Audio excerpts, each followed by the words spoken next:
Hey all, welcome back to Gen City Labs Live.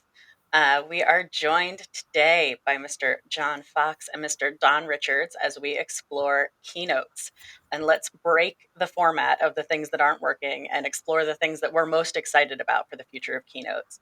So we're going to share some of our favorite past experiences, things we wish people were doing, and hopefully leave everyone a bit inspired. If it's your first time tuning into one of our events, we go live every other week exploring different themes around events and marketing and technology. We love geeking out over this stuff, and we realize that instead of just talking about it internally all the time, we should share some of our enthusiasm with all of you. So, Don, thank you for joining us. And John, I know you're a Gen City Labs person, but it's fun to turn the camera on you this time. Nice. Don, do you want to do a little introduction of yourself and your background? Was that John or Don? I'm going to have to enunciate better. Don, go for it. Of course. Yeah, sure. My name is Don Richards. I'm Executive Creative Director. I've been on both the small agency side, owning two different agencies over the years. I've also been on the large agency side, having headed creative for a large events agency and for Freeman. And my background is both as an architect and as an artist, which didn't make a lot of sense when I kept doing it in undergraduate and in graduate school, but eventually kind of figured out, oh, I get it. I want to tell stories using spaces. And so that's kind of what I've spent my whole life doing. And doing that requires all kinds of different people to engage with and support. And certainly working with Gen City Labs folks over the years has been great in terms of the technical innovation and the combination of artistry and technical innovation that we've been able to pull together in some rather special teams. I love it. John, do you want to give a little background? Oh, sure. Yeah, I've been doing tech stuff since 96-ish, interactive stuff for since 2000s-ish. Did a lot of streaming media and that kind of thing in my early days. It went into from video and then went into doing interactive floor displays and all kinds of different ways of getting people's attention and getting brands' messages out there using things that people play with, and bringing that to larger audiences like a keynote or a big presentation, that type of thing, is something that's just kind of evolved over time. And it's definitely something that is super fun to do because, massive audiences, how do you get them all engaged with something, simple polling, that type of thing, yeah, that's cool. It's also, in 2016, how do we bump that up a bit and make things more engaging, more fun, keeping the audience, on their seats as opposed to on their phones, scrolling while the different speeches are happening is the goal, right? Yeah. It's funny. I was talking to some college seniors, so folks that are about to graduate, and the realization that their freshman year was 2020, like their impressions of college and education has this giant gap in it of times they didn't get to be hands-on or learning the same way as they probably expected. And so as I think about event industry, saying what goes back to 2016, it's almost like, did we lose a gap? Did we lose a chapter? How do we make sure that we learned enough and catapulted forward during that weird time? And I think that was one of the things we're excited to talk about today is this idea of broadcast and this layer that has come in of hybrid audiences, remote audiences, repurposing of content out of these keynotes, especially if you're willing to invest big dollars in production or celebrity or things like that. Why not plan ahead with all the ways that that content gets reused? Yeah, and a lot of that just speaks to people's consumption of media and how they do it these days. It's not live when it's happening. Lots of people want to be able to go back and watch these things afterwards. And to your point, bite-sized chunks better than a three hour like broadcast is a way to do it, right? Yeah, I think in a lot of ways, the live events and general session world kind of lived on by its own inertia for a long time. People had just always done big events, and a lot of people had shown up for them. It was where you got your training. It's where you got your big messages. It's where, this is how it worked. And nobody really wanted to break that model. And honestly, they were pretty self-sustaining often financially, that people would pay to come to them. And so they were essentially paying to get marketed to and that kind of thing. I think that, a lot of what we did during COVID was all stuff that could have been done for many, many years. And it was just like there was no reason to break the cycle. But then COVID did break the cycle, and it really opened it shot out all the expectations, right? So people now don't necessarily expect to have the things they did before. So now what do we want to do? What are the objectives? Do we want to do a giant meeting with tens of thousands of people in it, or do we want to do a small meeting with the 200 decision makers who actually buy our product? Do we want to, or do we want to not do any of that at all? Do we need to look at what our objectives are? What's the objective of a general session? Objective of a general session is I want to be able to broadcast my message in a very focused manner that strategically supports my company and gets these people to buy in and emotionally engage. Is a conventional general session the right way to do that? Is that the best medium you have available? So it's kind of all on the table, and it's kind of all a mess because of that right now. Do you think event organizers are making the right choices, or do you think those questions need to be better integrated into their planning process at those early stages before they try to jump into the entire conference's content or the bigger production decisions? I think people are trying to make smart decisions. I don't think they're easy to make because there's a couple. I mean, there's a lot of permutations of it, but there's a couple of really big picture things. Either like you're a bunch of people in a room, right? Or it's a broadcast. I mean, those are the extremes, but there's not a tremendous middle ground. There's, in that. And so I think that it's really, the decisions feel somewhat binary to people. Like, do we want to invest in that big thing we've always done? Do we want to invest in other kinds of media? And they're hard decisions. They're not subtle decisions. And I think that part of what our obligation is, and that, at least for me, a lot of my work focuses in a physical space, creating a deeply immersive and resonant experience, something that, emotionally engages people, is to give them enough that it's worth doing that. It's worth getting on the plane. It's worth making the extra effort and spending the resources to do that. And I think what's tough is that the fallback of everything being broadcast is a huge fallback. I mean, it's not nearly as powerful a way to engage people because it's a medium we're accustomed to. We all watch Netflix. We have really good storytellers in our lives dropping something new in our bin every day. Right. I've become really reliant on the pause button. And so the idea that live events have to keep my attention long enough without a pause button is totally a different perspective for consuming content at this point. Yeah, and also getting back to like how consumers have changed. Like people, it used to be to watch a big long video or a bunch of big long videos at a keynote was kind of you didn't really do that because that it was all about being there live. To your point, Don, you have to give them the reason to be there, the hook to be there, in person. What's the special sauce, or what's the CTO or the CEO going to say that's that's only going to get said on that stage, for the first time, right? That kind of thing. Those are the hooks that you got to get people in on. I mean, the cool thing for all of us is the toys have gotten better. Yep. The technology has gotten more interesting, and the technology, particularly those of us who do a lot of technology events, the medium becomes the message to some extent. Right. That if the audience is aware of how you're creating something, and that technology is really interesting. If they know you're writing your script using AR about AR or AI about AI, I mean, it's like it becomes an interesting part of the message, and that really can't be replicated so easily from abroad. Yeah. And those tech demos are always like the nail biters, right? So it's like, from the moment that like they did Excel, I had a buddy who was on the first Excel team, and that first demo on stage was not pretty, right? It's like, it's tech for tech's sake is great, but having it smooth, having it like get pulled off in a way that works and makes everybody, really pumped is the key, right? And when in doubt with a presentation, bring a great dog.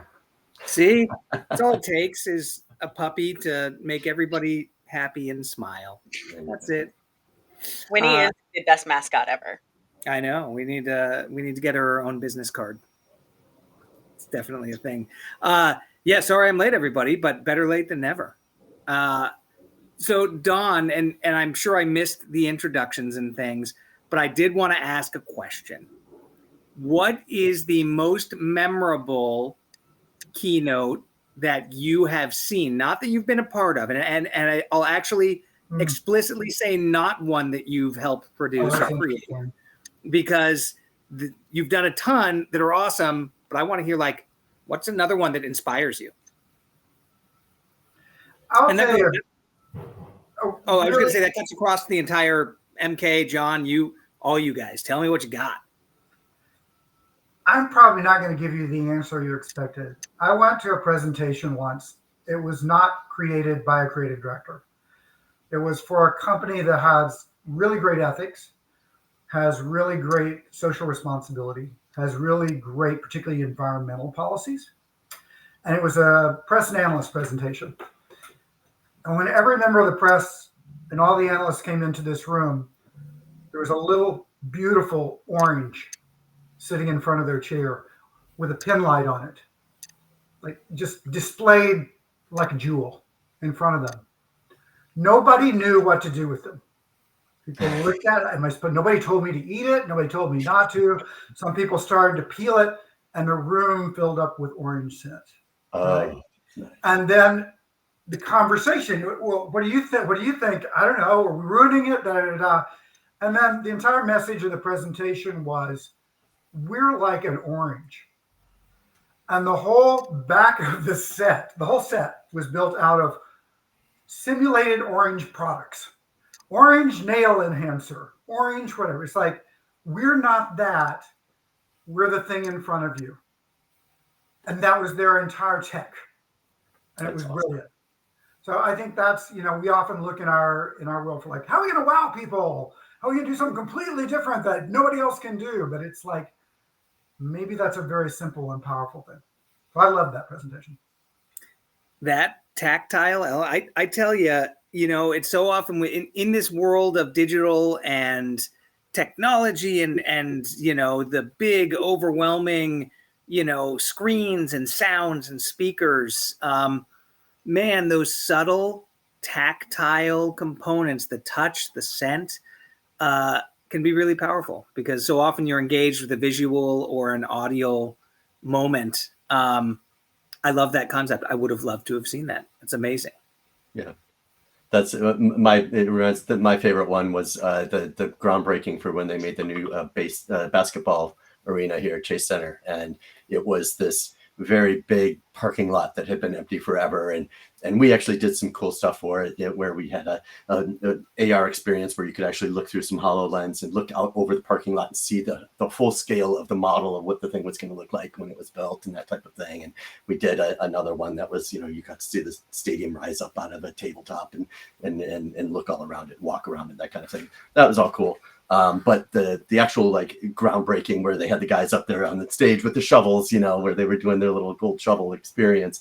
And then all of a sudden these worker guys came down the aisles and started doing jumping jacks and flips and things. And there, it was like a whole Cirque du Soleil kind of experience happening in front of the stage. And then all of a sudden the entire backdrop of the tent that we were all in dropped. And then there's a bunch of excavators out there.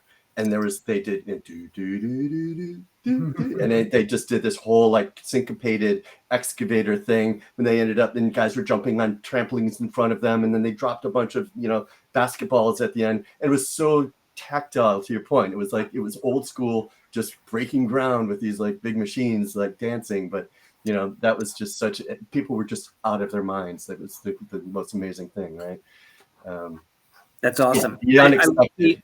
I love the unexpected. That's it. That's kind of you don't think of big machinery as a choreographed dance performance element, right? That is awesome. Away. Yeah.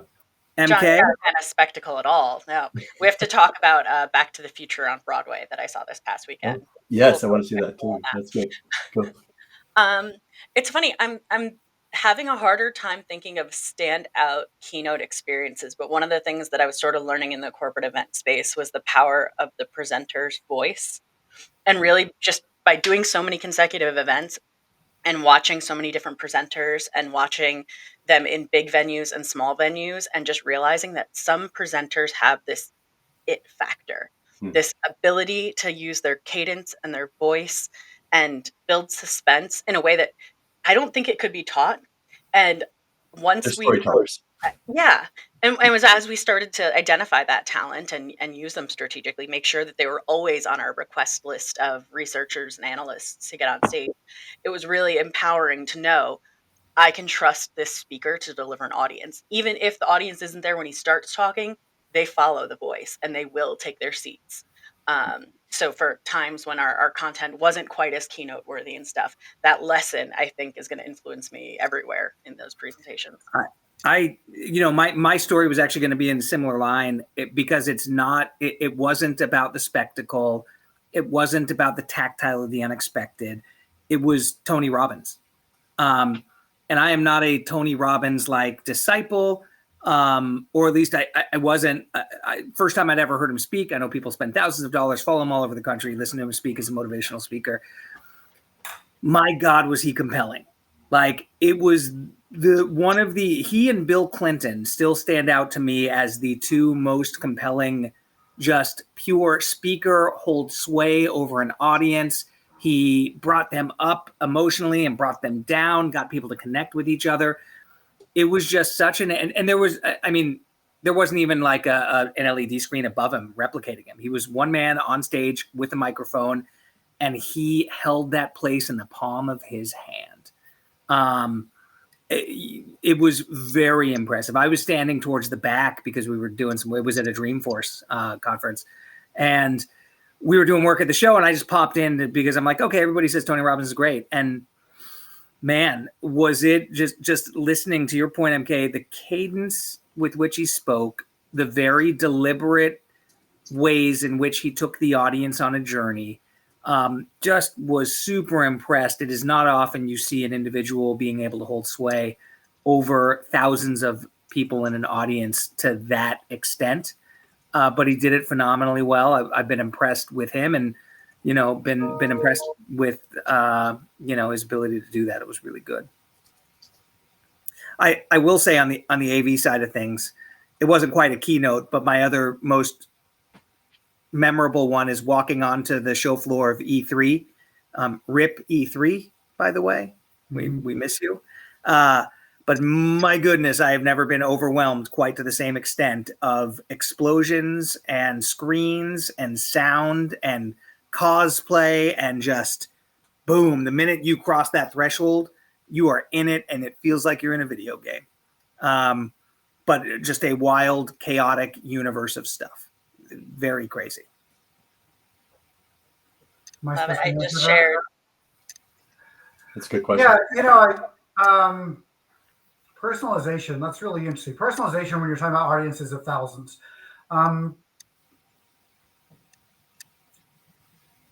Honestly, I think we tried a lot in the virtual realm to be highly personalized. We thought that was a tremendous advantage we would have online, that we would be able to focus content on individuals. We'd be able to have them reach out for what most resonated with them. We'd be able to create this kind of dynamic, unique experience. And I think all the data that we had, and I know all you, Fox and Shaman, you guys were involved in the same data there as I was pretty much complete fail. So relying on audience members to want to reach out for personalization, for personalized experiences. I've not really seen that. I love the idea of it. And I think that the most interesting realm for that is hybrid stuff, which again, people have not largely done very successfully. The concept of hybrid, that you could have like a live audience and you can have a remote audience, and you can make connections between those two where you're bringing the best, you're bringing the reach of a giant remote audience, the immediacy of a live audience, connecting those people to each other in kind of data-driven ways so that they can be personally engaging around this and bringing the content that's in the session through that whole sort of web. I think there's just awesome possibility there. I don't know that anyone's done it. And I've certainly been part of proposals to try to go to that space. Unfortunately, a lot of them did happen during COVID when honestly budgets weren't terrific because people, the world was stood on its head. Nobody knew what to do or how much we could spend doing it. But I do think that idea of working through, I guess the place that comes closest to personalization is when you start working with communities that have very common values within an overall structure, right? So we did some really great work a long time ago with Oracle, where we redesigned, this is back in the days of Oracle Open World, we redesigned the entire event as a campus, right? So if you were in ERP, you were in this location, and the messaging that went there, and the branding that went there, and everything was customized to that audience. And you attended with people that were like-minded, and you had your own local media, own local social media hub that was filtering and sending the social media that was related to that topic to that place. And that was really effective. It was really expensive, and it also had some logistical challenges, which is just like, when you've only got so many rooms and you have to be very efficient with them and all that, it becomes really tricky to do that. But I do think that was very powerful, and has had within their community and some others that I've worked in some residual impact that you do think more about who's going to be where and what they want. I mean, audience is what we are all about, right? And unfortunately, it's very rarely where we start. It's so often these sessions start with, well, the CEO wants to say this, and we found this new technology and they like it. They think it's really shiny. So we're going to use this to say that. And it's like, okay, who in this audience is actually going to resonate with that? Why are they going to resonate with that? How should we say that to them to make it resonate for them? Those questions often either don't get asked at all or they get asked too late. Know your audience, who's going to be there. I liked your analogy earlier of like a bunch of smaller ones versus one big massive one, because it's really hard, to your point, to personalize something, make everybody feel like they're part of something that when it's totally out of their realm of what they care about. Right? I mean, I think another interesting to bring up, and Eric, if I missed your question, send me another one if I didn't understand it. I think an interesting example, this is not personalization, but it's personal impact, and I'll bring it up, and I think we've actually may have some footage of it that you had queued up, but we did a piece for, we can say clients' names, right? Sorry, it's secret, Splunk, right? And the whole Splunk's mascot's a pony. It's a horse. So we're kind of trying to come up with what was some way that we could create interaction with an audience that would just get them fired up and it would relate this pony. So we came up with this giant horse race. And basically the way you propelled horses was sections of the audiences use the accelerometers in their phones to try to create as much energy as they could and propel their little horse down the thing as they could. Now, we took this to kind of fun and absurd lengths. Like we actually brought in the guy from Sarasota, who's the #1 horse race announcer in America, and he's calling the race. And the horses' names are all these funny plays on tech terms and that sort of stuff. But personalization? No, we didn't feed each individual some kind of thing. I guess actually this is probably, in this case we did. Yeah. That's a great example of personalization. They got their moment of fame. Yeah, exactly. Yeah, where the idea in the second one for the same conference was you input your name and your favorite color, I think. And basically your name was birthed on screen, and then it turned to that color, and then it spun into this field, and the field became everyone that was there, right? So personalization in the sense of like, okay, I'm recognized. I have one moment where my name is the only thing on that screen, and that I'm shown how I'm a part of this much bigger community in this kind of beautiful, and Splunk's a code-based company, so it looks like running code. So in a kind of visual language that felt comfortable. So that's another kind of interesting example of using mass technology to bring home a sort of, I guess, more an individual empowerment message rather than a personalization message. Yeah, I love that. And honestly, the personalization doesn't have to mean that you have a curriculum built towards every aspect of your own personality, right? What it really needs to mean is we're recognizing you as an individual. You feel seen, right? You feel heard. And that's for everybody in the audience in some way. It can be a small way, right? It can be a small, I'm racing and I know that I'm moving my device and it's controlling something on screen. It can be, I'm submitting something and seeing my name on the screen. And in the events world, it can be catching a t-shirt from a t-shirt cannon because your section is cheering, right? those points when you are seen and heard create that emotional moment, right? That kind of creates that connection with the audience that I think is really powerful. So, for the marketers out there and for the brands that are looking to elevate their experiences, I do think that that's a critical component, is finding a way to make a segment of your audience feel seen and feel heard for a moment in time, and to connect with them in that unique way. I was going to say, can we bring up the Danny Bittman piece, the tilt brush piece? Because I think that's it's you can go through the one with the cellist. Yep. No, that was it. That was it. Okay, so let's pause there for a second. This is an interesting way of talking to an individual, talking to individuals in their seats without talking to anybody individually. So the basis of this was an opening performance that was twofold. One was during walk-in, we had this phenomenal artist, Danny Bittman, on stage, and he's just using tilt brush to create live artwork in front of the audience. So he's lit dramatically. It's obvious he's doing it. We've got a virtual camera capturing him. The audience gets in this 20, 30 minutes, this man is making this art. Okay, that's pretty cool. That's like for people who are gamers or artists, he's up there in his headset, he's creating this stuff in 3D around himself. Then when we go into the opening piece, it's like it essentially kind of gets gamified. Do we have a shot of that? I think we do, right? We have the rock cello shot.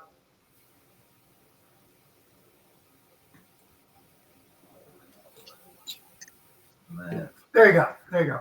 So now what happens is we add to that green screen effects. We add to that, he's building the actual brand on screen of the conference in 3D in real time, and live music on top of that, sort of celebrity, the rock cellos guys who won America's Got Talent or whatever are performing the soundtrack live. Now, not only is this thing happening, which if you just put it up there on its own, people would say, oh, they're playing a video and what's he doing? I don't know how this works, but that's kind of cool. No, you've bought in. You've seen he's making this, right? Like I make stuff, like I wear headsets, like I play games.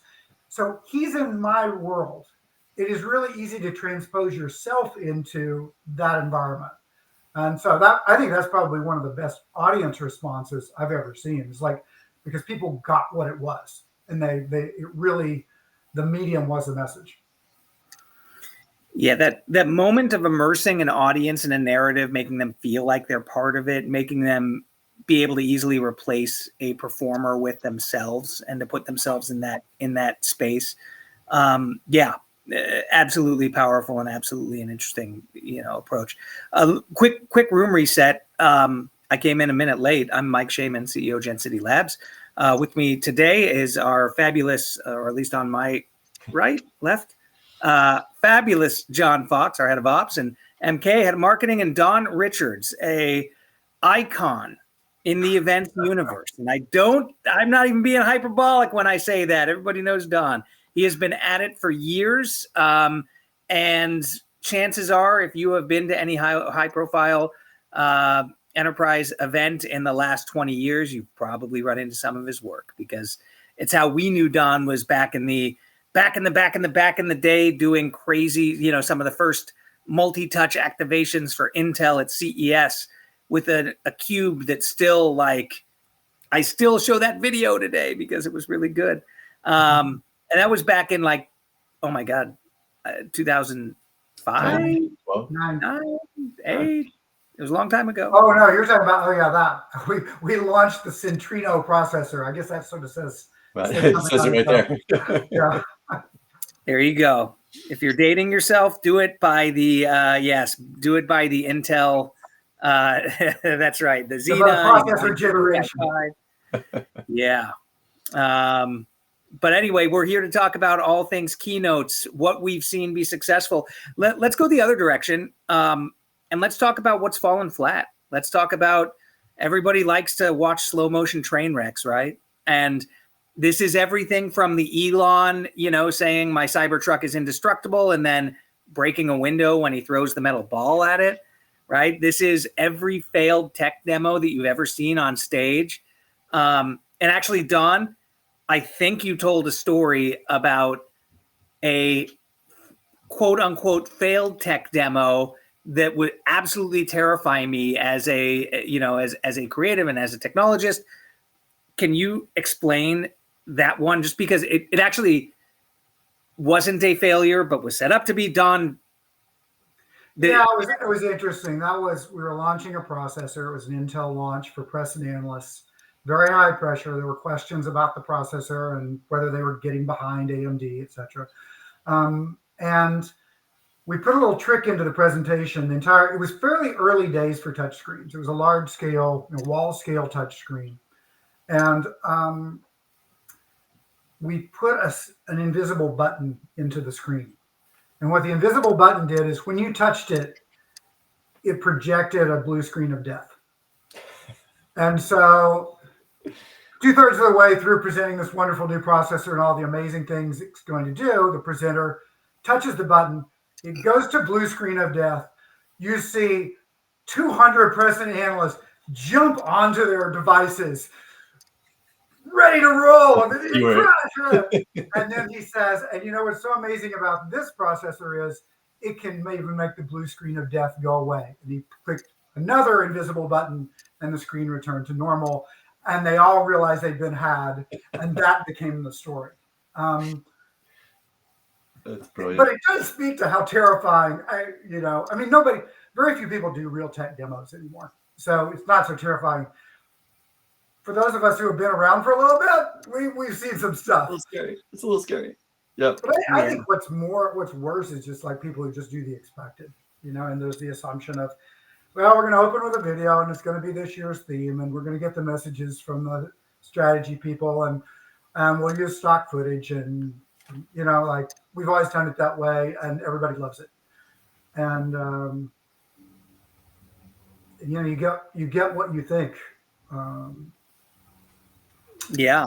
No, I've seen some major tech demo fails, even noticing in like Super Bowl halftime shows when a bank of lights doesn't go on. And I'm sure there's not many people outside of the events production world that would notice that. I'm sure most of America didn't care. But I'm like, oh, look, they screwed it up. Right. And it's always because, these are high pressure moments in time, right? And Don, to your point, people are moving away from live tech demos, right? I think they've gotten over the loss of sleep that is associated with, is this thing actually going to work on stage?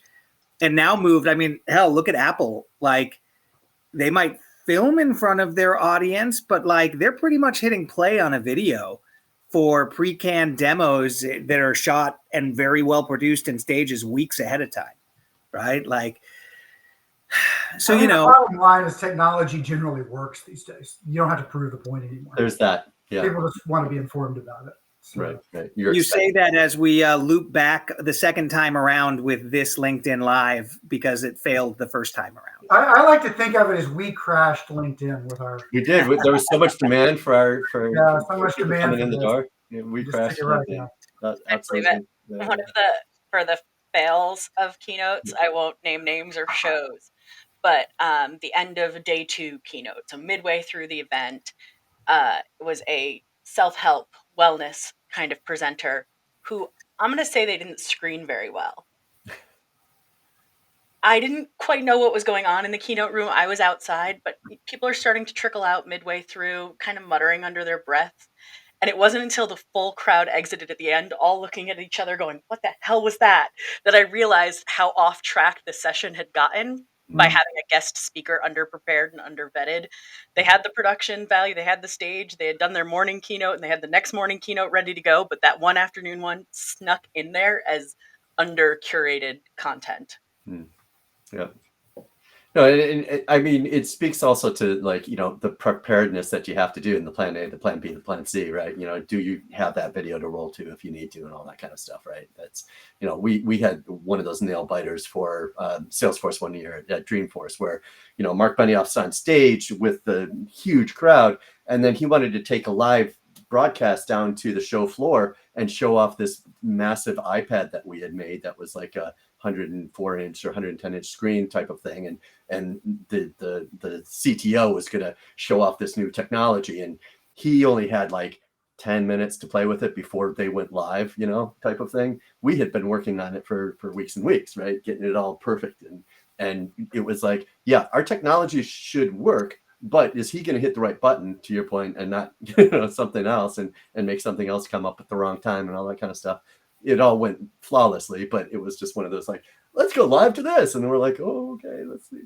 It's like, but that also speaks to, you know, how can you mix these things up? You know, what other things can you do on a stage to make it feel like, you know, having this satellite broadcast to somebody coming in, you know, some of those broadcast things do work because you're not going to get everybody all the time on your stage. But if you can bring somebody in, or even like the Cisco early days of, you know, the holographic material that they did for Tupac, you know, coming back to life, you know, they used Musion material and brought their CEO from somewhere else on stage live, you know, to address through this holographic material, you know, and those kind of things actually. That's also really interesting because, you know, Musion had been around. I mean, ultimately, it's been around since Disney created Disneyland. Right. You know, Pepper's Ghost effects, or actually since the 19th century, and illusionists using Pepper's Ghost effects. Yeah, for sure. But putting it in the right place. Mm-hmm. You know, I think that's one of the things that we are often guilty. This is a really good thing to talk about with both general sessions and all sort of creative for events. We're all guilty of, though. We went to the museum and there was this amazing show by this incredible artist who did this thing with lights and it made abstract faces appear and whatever. That's going to be great on the trade room. You know, it's like, no, it's not. These, you know, people are completely different people. They're in a completely different mindset. And it's only when you know, yes, you can learn from those things. Definitely. But don't make the assumption that the medium is going to translate. Think about what some kernel of that idea is, what's fundamental to it and foundational to it that you can do in that way or a different way that will really build on what it is you're trying to say. And I think a lot of doing good creative in general sessions is going to a whole lot of stuff and having a whole bag of tricks in the back of your head that you don't have to adapt like the 3 things you saw last year, one of those to make work here, that you've got 100 of them bouncing around and you can create your own things out of that just are spot on for whatever it is that audience or that presenter is trying to say in that moment. Yeah. You know, I saw a post this morning, maybe yesterday, from Liz Lathan. Shout out Liz and Club Ichi.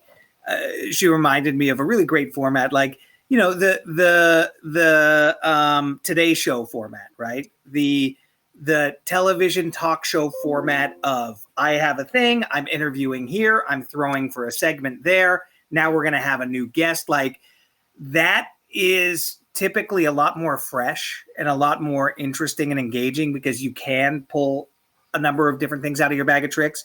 It's not just a single person talking on stage backed by a video or a fancy presentation, or more likely a series of those, right? Single person on stage talking, PowerPoint slides. I like that, you know, there's a little bit more energy to it. It's a little more dynamic. When you think about the format of a keynote, however that's presented, whether there is big tech demo and audience engagement, or whether it's, you know, a little bit more standard, a simple format mix can do wonders. And those are almost always more engaging and more interesting and more memorable.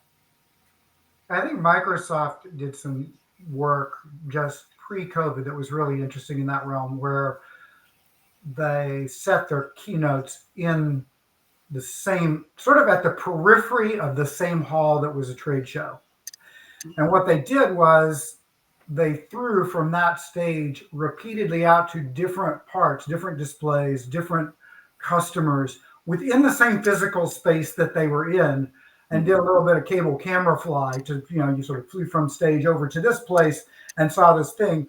It was kind of beautiful because you really got the specialists there to support the message. You honored your partners, right? And you also previewed for the audience, like, hey, you really should go over there. This is kind of cool. I thought that was very, very clever. Yeah, that is super smart. Love it. Well, I know we're coming up on the back half of the hour. I do want to throw around a quick lightning round to everybody, and I'll give everybody a second to think about it. What do you see for the future of live events, keynotes, general session? What is exciting to you, either from a technological perspective, either from an evolutionary perspective, how people are engaging with it? What do we think brands are going to be embracing? And a little bit this is trends, right? Like, are we seeing things? Are we getting requests for things that are a little bit offbeat or a little bit different? Or are we seeing, kind of a lot of formulaic stuff, which is totally possible. But, I'll send it around the horn. Anybody have anything interesting, groundbreaking, kind of, or otherwise unique that they see coming around the bend, or things that people watching this now, and by the way, if you're joining us now, thank you, LinkedIn Live, X. If you're watching this later on YouTube, we appreciate all you guys. What should people be aware of that's coming down the pipe? I'll go first so I don't have to go after Don, because Don's insights are so amazing. We talked about it a little bit at the beginning with the orange, but this idea of the time before the session begins being really intentionally used. Operationally, you need it. You need people to take their seats and stuff, but architecting that experience, we've talked about it for events as like line entertainment, right? Making that idle time better. So now that they've taken their seat, how does idle time become better and center them?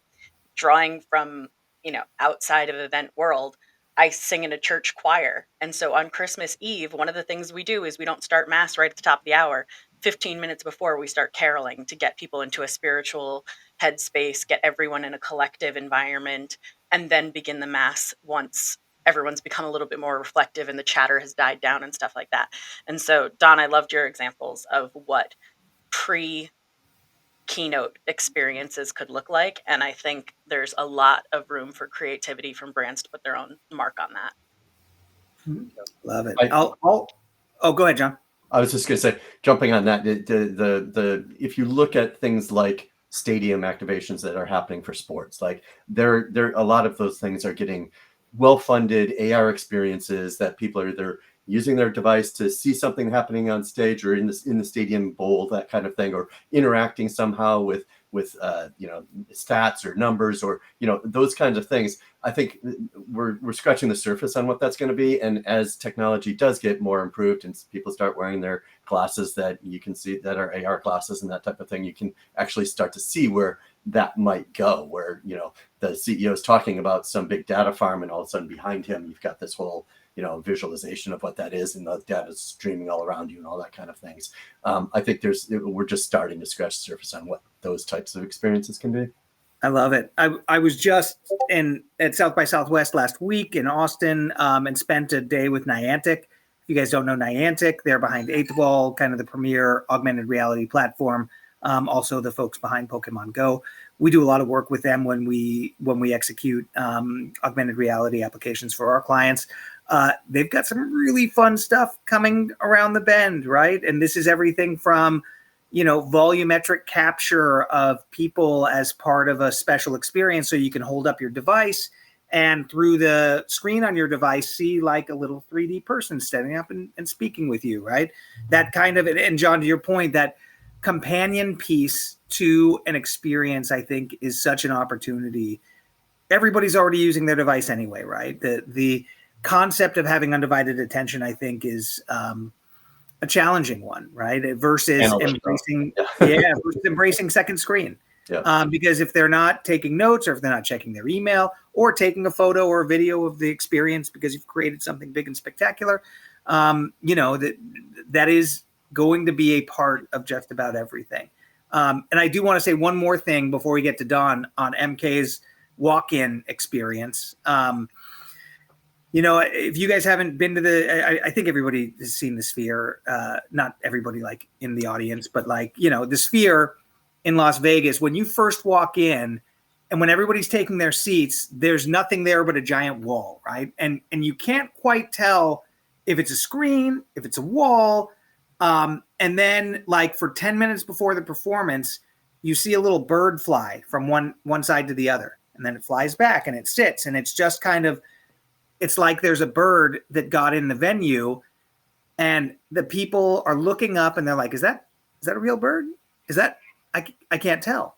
And honestly, you're far enough away from the stage that you can't tell, right? I mean, I knew it was a screen. I told my wife it's a screen, but that moment of expectation setting for this is a giant wall, it's not a screen, that's a real thing up there, means that the minute you strip that away becomes like a powerful, holy shit, wow, jaw-dropping experience. So, all the way back, taking that back to the walk-in experience, using that to set expectations at a certain level, and then blowing those expectations up right out the gate as the way to engage the audience initially. Really powerful opportunity, really unique type of experience. And go to the Sphere, it's great.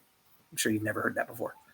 Yeah, I mean, I think that's really essential to any kind of great presentation, keynote or whatever. Is if you can really open up someone's imagination that they're going to experience things that are different, what's happening in that space is important.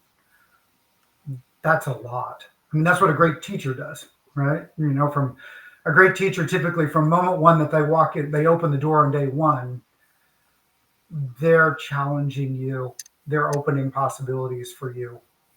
And I would try to dovetail those two statements like a good creative director. That I think that we've kind of moved from a world where everything needed to happen in the general session. That's our one time of the year that we get to say everything. And they were 2 hours long and they had everything in the book in them. And then we've kind of societally moved to a place where nobody puts up with 2 hours of anything, And so we've been trying to coach all our execs and whatever for years, like squeeze it. People, 15 minutes, look out there, see how many people on their devices or, like that sort of thing. And I think that what at least one of my major clients that's had great success with it has been doing is like, okay, well, our general session now is less than an hour once a year. But what it does is it tees up, it gives the big announcements and the stuff that the press needs. But it also tees up other series of presentations. So it's making it clear what's important and what priorities and where you need to go to get more information about each one of those things. So there's all these like sort of sub keynotes now. Call them product keynotes or super sessions or whatever you want to call them. But there's all these kind of sub things that you're guided towards. And then there's, of course, social media things or online things that you're guided to beyond that. And I think the analogy I would grow is kind of, when you talk about the future, it's a little bit like what's happened with Super Bowl ads. Used to be the Super Bowl ad was the thing, right? It was the 1984 ad, right? And everybody talked about it. Now the Super Bowl ad is the delivery of a concept that's extended through a campaign that is driven by social media. That it's just the initiation of something, and it's and there's actually a lot of efficiency and practicality in that. Everybody doesn't have to hear everything, but if you can make it clear to everybody what's the highest level thing that's the most important, and then where you go from there to get to those things, the ones that interest you, that's pretty fantastic. And I think that's something that some of the bigger conferences have begun to do pretty successfully. It's kind of a tangled web. Oh, the tangled web. The tangled web. Awesome. Well, thank you guys so much. For those in the audience, once again, LinkedIn, X, YouTube, podcast, wherever you guys are consuming this, we always appreciate your time and attention. Hopefully you learned a thing or two this week. I know in a couple of weeks, are we doing mixed reality? Yeah. What's the next step on the docket? Our next guest is going to be Lisa Payton, talking about, I believe it's going to be the intersection of AI and XR. We're going to talk about it a little more at the end of this week, and I'll be posting all kinds of invites and stuff for that next one, hopefully by Friday. Awesome. Keep your eyes peeled for that. If you happen to be in Phoenix or Cleveland for the Final Four, we have some really great stuff going on, so don't hesitate to ping us and let us know if you're going to be around IRL. Alternatively, you might catch me or John or Don at the Shack at the Ferry Building in San Francisco one of these days. For MK, Mr. John Fox, and the fabulous Don Richards. Jeff Fox is fabulous too. he's actually fantastic. No, thanks everybody so much for listening. Don, thank you for joining us today. I love talking with you about this stuff. We'll have you back after you do some massive, hugely successful something in the near future. I'm sure you're going to have lots of new stories to tell. Thanks, Al. Thanks, Al. Thanks so much, everybody.